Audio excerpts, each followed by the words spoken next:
Well, hello everybody. My name is Suzi McAlpine, and if you're not familiar with me, I am the author of the leadership blog, The Leader's Digest. I'm also the author of the book Beyond Burnout. I'm a leadership coach and all-round leadership geek, you might like.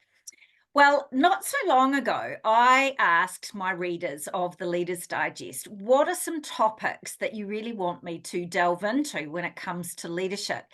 And one topic came up again and again, and that is how can leaders create an inclusive and supportive work environment for neurodivergent employees? And I thought that was a winner. I am really curious about this too.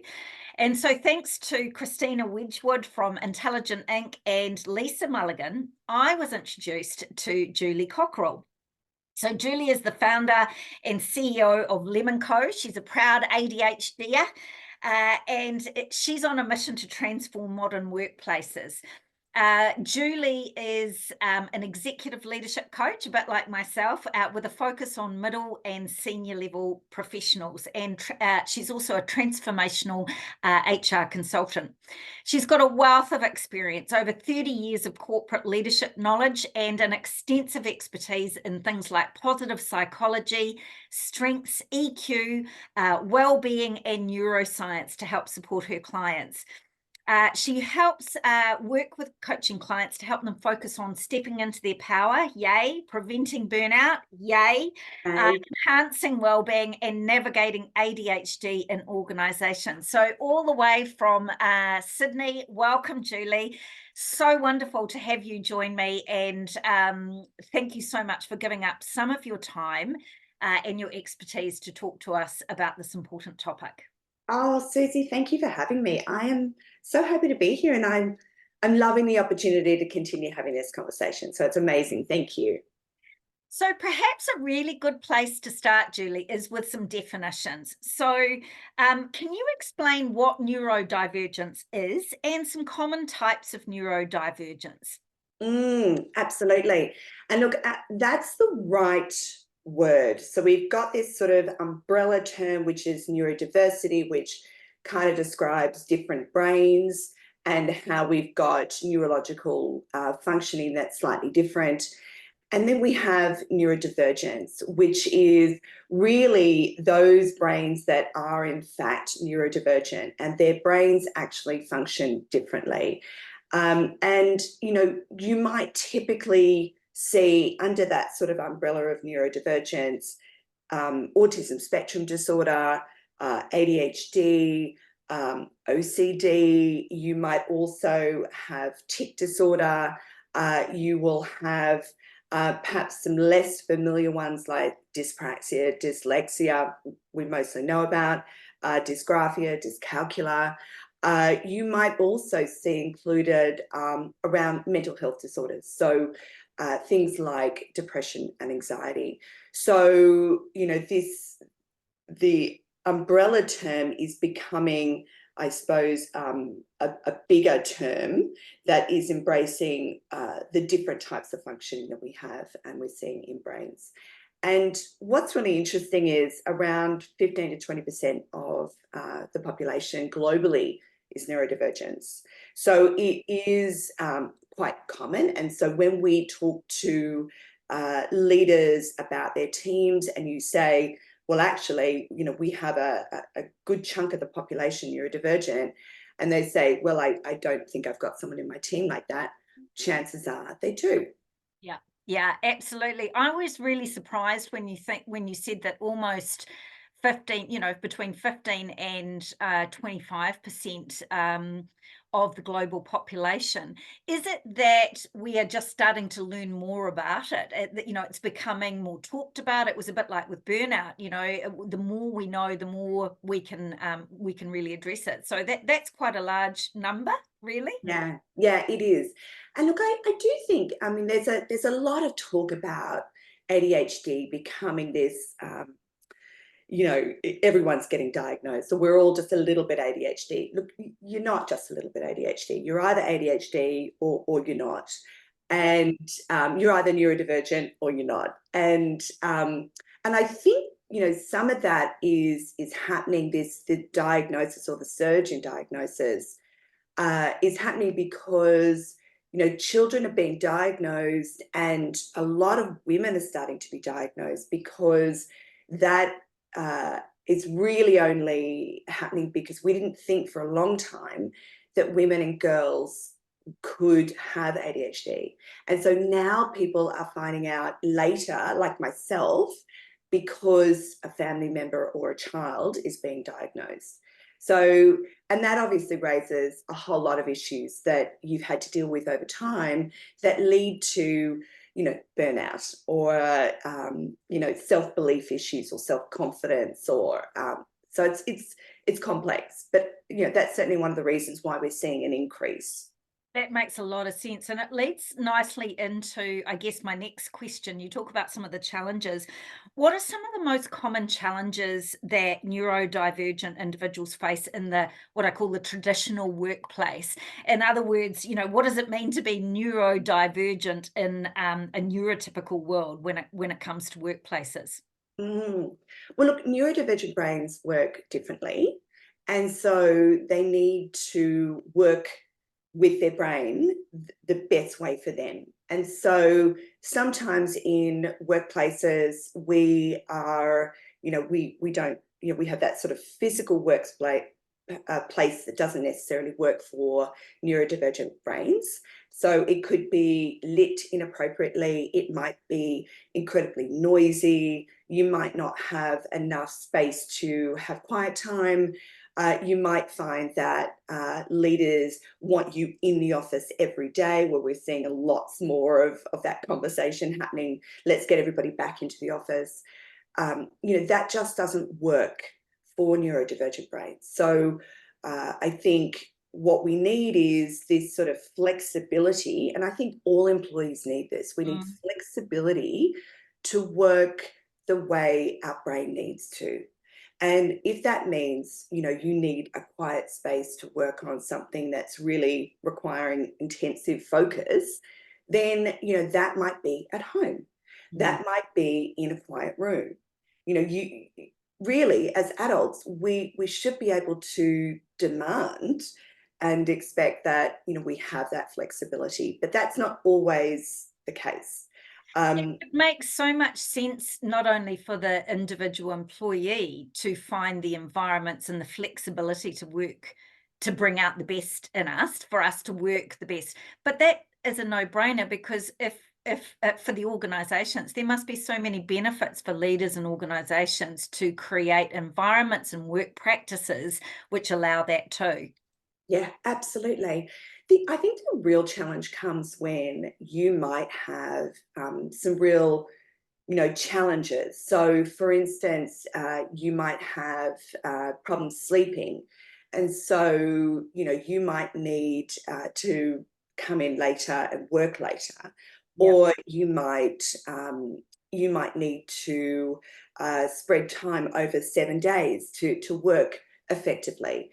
And getting that kind of flexibility from your manager when perhaps you don't feel safe to talk about your neurodivergence and ask for accommodations, that's going to just lead to a little bit more challenge. And so what you might find is people will leave organisations and go and try and find something that provides that flexibility, where they do feel safe enough to be, their full selves at work.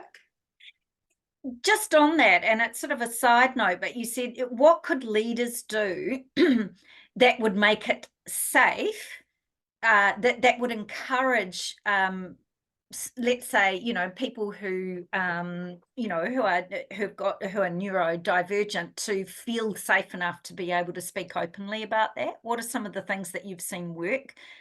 Okay. Yeah, look, I think certainly in Australia we have some new psychosocial legislation that's actually been around for 12 months or so. I think having that in place is great, because it gives us legislation to ask for accommodations, ask for different type of work considerations or work design, to make sure that we can be really effective.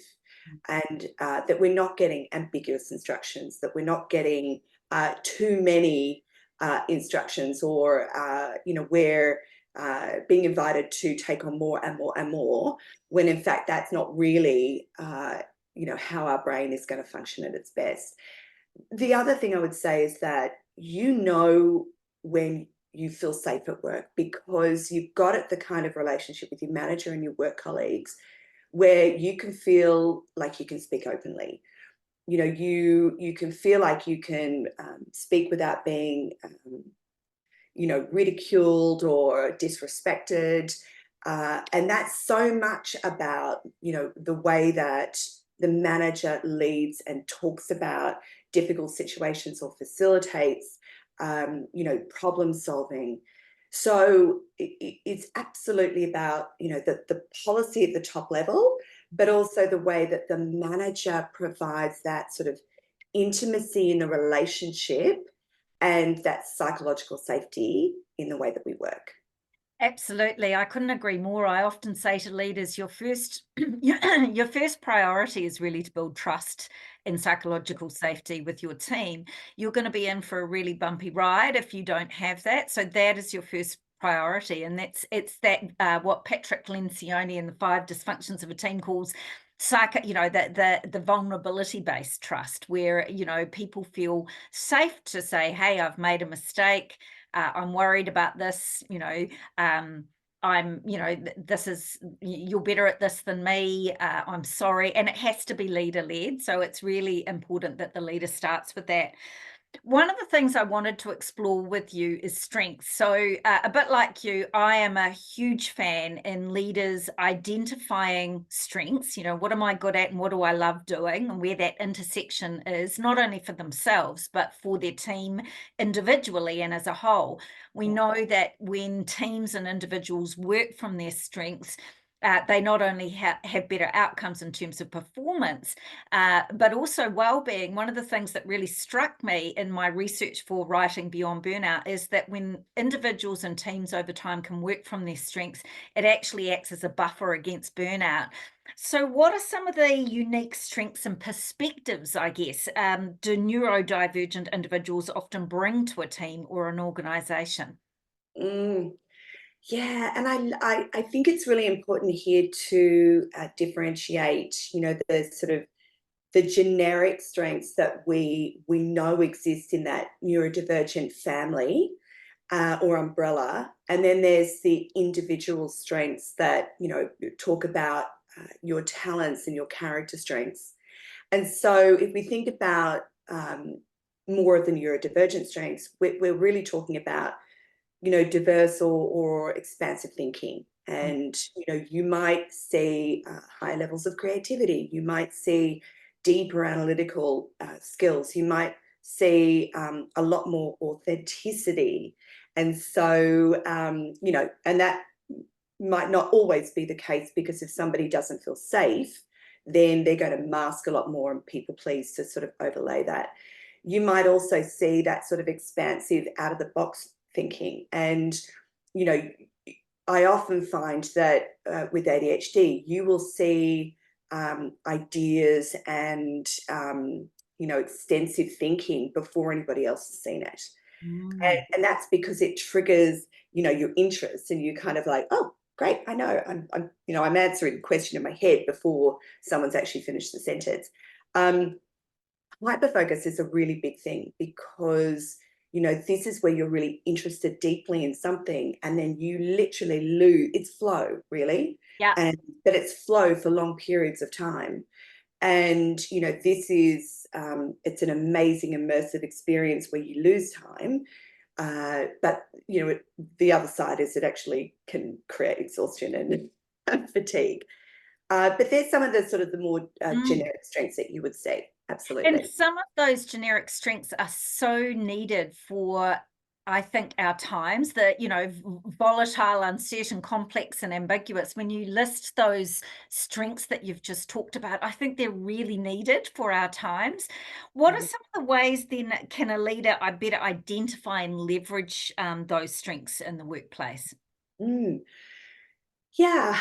Look, I think we've got to presuppose in this instance that leaders are deeply and acutely aware of what their individual strengths are.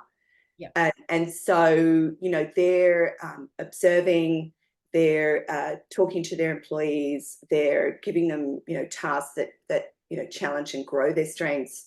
And so I think that's kind of the first thing. So if that is in play, great. I think the most important thing also to think about is, you know, actually making sure that you have a really deep knowledge and understanding of what that person brings, and then setting up your team with a complementary set. Because what you don't want is everybody in your team being ADHD. Yeah. Okay, you just wouldn't. You'd have lots of amazing conversation, lots of ideas, but you might not necessarily get a lot done. So you'd be really strategic, really creative, and that might work for solving big company problems. But what you want is this great blend of brains and ideas and backgrounds, and you know, it's the ideal sort of you know, diversity in action, right? I was just about to say, I mean, diverse teams we know perform better over time. So it's really that in action in this context. Absolutely. Yeah, absolutely. And again, this sort of presupposes that the manager has intentionally thought about what they need, what the individual strengths are, and then how do I facilitate an environment or create an environment where we can utilize the different strengths, and where you perhaps don't have a great strength, that you can buffer that with somebody who has, you know, the opposite strength. Yeah. You know, that's the ideal situation, but unfortunately it doesn't always work like that. Yeah. So when, you know, in your opinion, how brain friendly, I love this term that you use around brain friendly. In general, how brain friendly do you think are leadership practices in the workplace in general? And, you know, perhaps what are some of the common traps that you see leaders fall into? Oh, look, I think that's such a great question, because we are in such a distracted world, and we are in corporate environments that are very much focused on, you know, busyness and activity rather than productivity and outcomes. And so, I mean, you know, every time I've talked to a leader in the last probably couple of weeks, I will ask, "How are you?" And they will say, "Busy." Not sure that's an emotion or a feeling. Could we start that again? And so that is a position that creates, you know, a stress mindset, and that means you're focused on the thing that's actually making you stressed, not necessarily focusing on the things that are about making your brain more effective. And so if you've got a leader that's running from pillar to post, that's you know, focused on busyness and activity, then you know, you're not necessarily thinking about, you know, how can I set this environment up to be more brain friendly? How do we make sure that we've got the right breaks? How do we make sure that we've got you know, the right ability to balance really good thinking work and reflective work, and you know, time out? And because that just doesn't exist unless you are someone who is acutely aware of neuroscience and brain friendly techniques for yourself. Then chances are your team is not operating in a brain friendly way. It really, I couldn't agree more. In fact, I was just talking to a group of leaders around the power of reflection. And so it's really important to model that, to have those breaks, to model reflection as well as action. I think action feels good. It's so yeah, it's so rewarded in organizations. And look, action is important. If we didn't do stuff, if we weren't in action mode, nothing would get done. But equally important is the space and time for reflection, because that leads to better decision making. It leads to better well-being. So you're right. How can we start to build in those reflective practices, which I think are important? Are there any other traps that you see leaders fall into when it comes to leading somebody, someone with a divergent employee? Look, I think the first thing is that you do what you're comfortable with. And so if you've got a set of practices that you feel safe working with, then you'll continue to utilize those in a I'm going to call it cookie cutter fashion. Yeah. And what we know is that every brain is different, every person is different, learning styles are different, communication styles are different, cultures are different. And so that really requires leaders to be more individual in their approach to managing team members. I think one of the challenges for leaders is when you come across someone who may be neurodiverse and they're telling you they're neurodiverse, you might think, how am I going to do this? How am I going to manage someone? I mean, this person is different. It's bigger than Ben Hur. It becomes bigger because you don't understand it. And in fact, actually what makes such a difference is reverting back to what are the most important things about being human beings. We are different and we need different things to thrive. And so if that's the mindset you go into the conversations with, then hopefully you're going to dial up your curiosity, dial down your judgment, and actually be open to what this person's telling you about what they need to be successful. I love that. Can you just say that again around we're all different, and I should have written it down. It is about recognizing difference and leaning into that, Absolutely right. Look, and we are. I think, we're in a world now where we're truly international. We've got people from different cultures, different upbringings. We've got people who have had trauma. We've got people who are neurodivergent. We've got mental health issues. We've got stress responses. And, that comes into the workplace, whether you think it does or not. This idea that you can separate yourself and be a different person at work, it's just absolute rubbish. So you need your manager to find out more about you and what you need to be successful. And that is really about asking, open questions. How do you want to feel at work? What's important to you?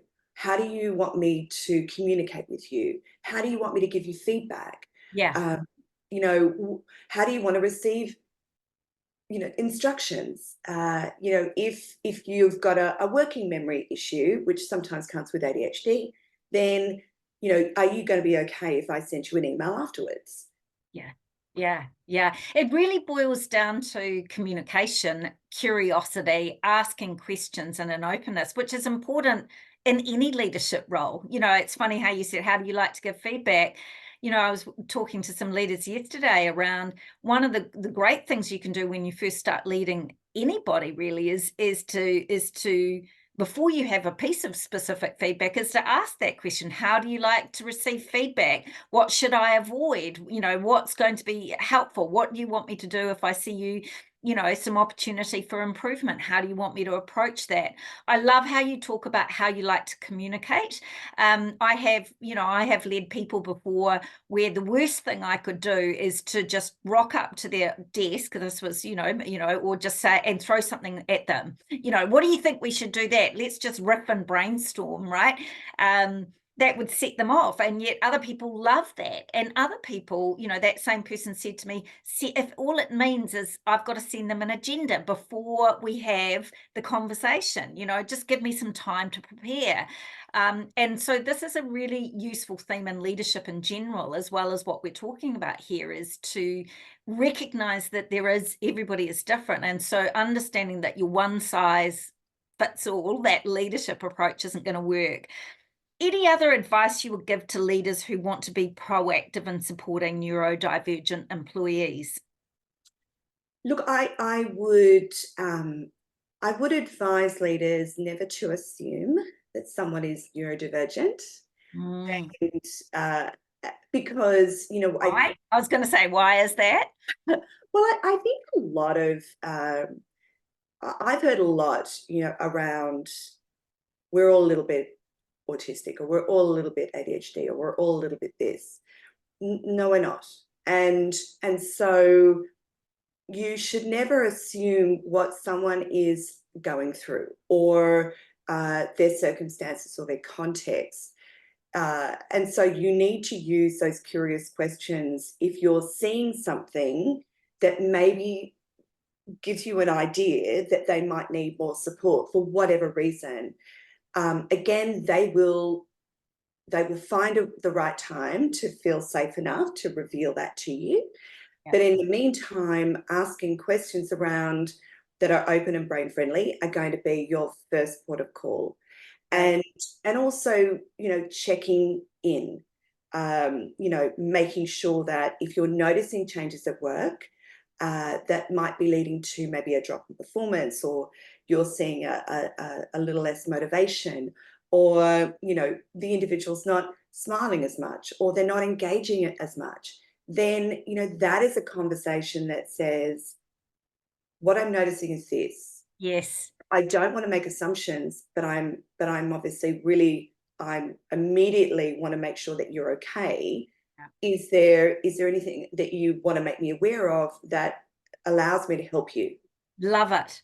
Love it. That's so I want to bottle that framing, you know, what you just said. Yeah. It's so important.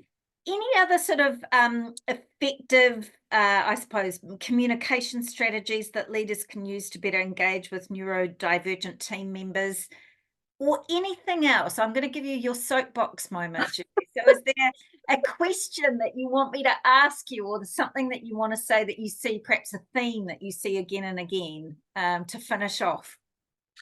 Oh, okay. So I think the communication is an interesting one, because again, if you've got this context of a stress work environment, then the way that you communicate actually becomes absolutely critical, because if you don't get that right, then you're actually talking to a stress brain, not a brain that's kind of open and ready. So that's important context. With some forms of neurodivergence, and look, I'll speak about ADHD because that's something I am inherently aware of. I love to have some information up front. Mm. I don't want someone to tell me what to do or what to think. I want this is what we're trying to achieve. This is kind of the outcome we think we want to achieve. You know, what do you think? I'd love you to come up with, because actually that is what the ADHD brain is so good at. Yes. And so it's working to your strengths again, right? Don't tell me what to do or how to do it, or micromanage me. Yeah. Actually give me space to go away and think about it. But there's always a caveat here. With this beautiful ADHD brain, you know, we can be so expansive. And so one of the tricks I think that's really important here is to kind of have, look, I'd love you to go away and think about it. Then why don't you come back and Nice. let's talk about, you know, where you're thinking, and Yeah. let's just sharpen and refine that so that we can get really narrow in our focus. Yeah. Yeah. That's Because really good advice. yeah, and Because look, otherwise, is what you're saying is you might just go off and keep going, oh, yeah. So problem with the universe. through that, but that regular check-in, right? It's sort of that, you know, it's like, at what points are we going to circle back in and just refine a little bit? Absolutely. And look, because of that interest-based nervous system, what you will find is that often the best work will be done at the last minute. Say more about that. Look, I'll give an example. So often in this sort of cogitation, you know, when you're moving things around your brain, you're trying to find the sort of the answer, and some of that might be a little bit of perfectionism at play. But what might also be happening is that you haven't quite clarified and distilled exactly what you need to do. And so what often happens for me is that I will do a lot of that sort of looping and visualizing, and then I will go to bed at night and I'll wake up in the next morning and it will literally lay itself out in a PowerPoint presentation. And then it's absolute clarity. But that is always that's the dopamine impetus that comes with that last minute rush. Yeah. Because then I know I've got that deadline. I've got to get it done. And so everything narrows to bring that to life. Yeah. Well, we've come, I wish we had more time, Julie. I feel like we're just getting started, and I know I can already feel that there will be lots of questions and further questions from our readers and thoughts. I am going to put a link in the bottom of our blog today, and also some further resources for those of you. If you want to know more, if you're an organisation really wanting to do good work and support neurodivergent employees in your organisation, Julie's your woman. So I hope she's based in Australia, but I'm sure us Kiwis can learn from that.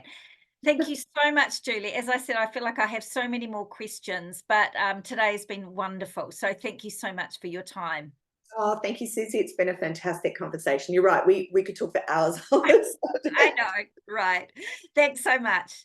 Thanks, Suzi. Take care.